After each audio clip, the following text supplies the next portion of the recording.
speaking of pageant, sa November 18 na ang Miss Universe pageant sa El Salvador kung saan pambato ng Pilipinas si Michelle D. Makuha kaya ang corona o mag-ala Celeste Cortesi na ligwa?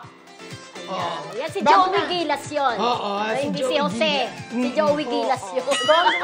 Si Joey Gilas, kaibigan natin yan, di ba, si Joey Gilas. Ayan. So, anong masasabi mo? Alam mo sa atin tatlo, itong mahilig sa pageant, kaya gusto ko marinig.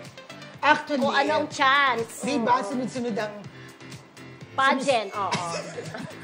Sunod-sunod ang pagkatalo, to.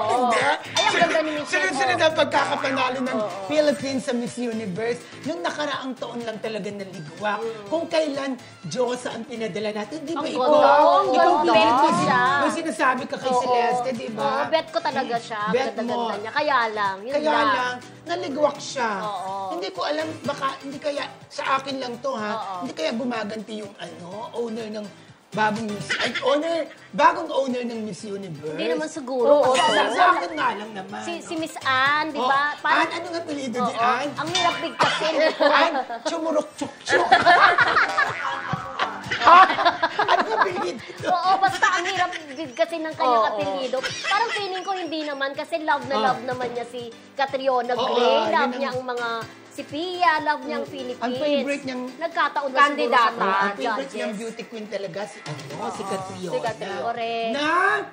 Na ex ng kanyang present. Tama ba? Ay, ano sabihin ni Ana, jowa niya si Oo nga, hindi sinasabi. Si Clint. Correct. Clint na pangalan. Pero anyway, malaki ba ang chance? Si ano kasi, si Michelle, nag-represent na sa Miss World. At napasama yata siya, kung di ako nagkakamali, sa top 6. So, Miss World yon, binigay niya ang best niya at nagbunga naman. So, parang dito rin naman sa Miss Universe, feeling ko, pakanamdaman ko rin na magkakaroon din ng chance na hindi man lang siya manalong Miss Universe, mapapansin siya, mapapasali siya sa parang top 10 si ano yan to, di ba? finalist. Parang si yung di ba sumali rin ng Miss World to si Catriona. So parang kung hindi ma-conquer ang world, na-conquer niya ang universe. Baka mangyari din kay Michelle. Sana mangyari, di ba? Siyempre, hindi ko nakokontra yung sasabihin mo. Kasi pag kinontra ko, babasa ko na, hindi ka Pilipino. Diba? Sabihin sa akin, hindi ko sinusuporta. Parang nagpaparinig ka naman dyan, no? At hindi kita babatiin. Bakit? Oo, kasi. Alam Bakit mo nga? naman, diba?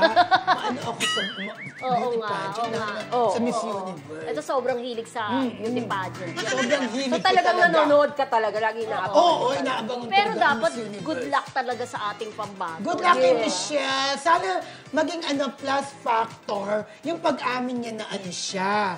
Bye. LGBT. Parang ano siya. Tibuli. Yes. Yes. Okay. Siyempre,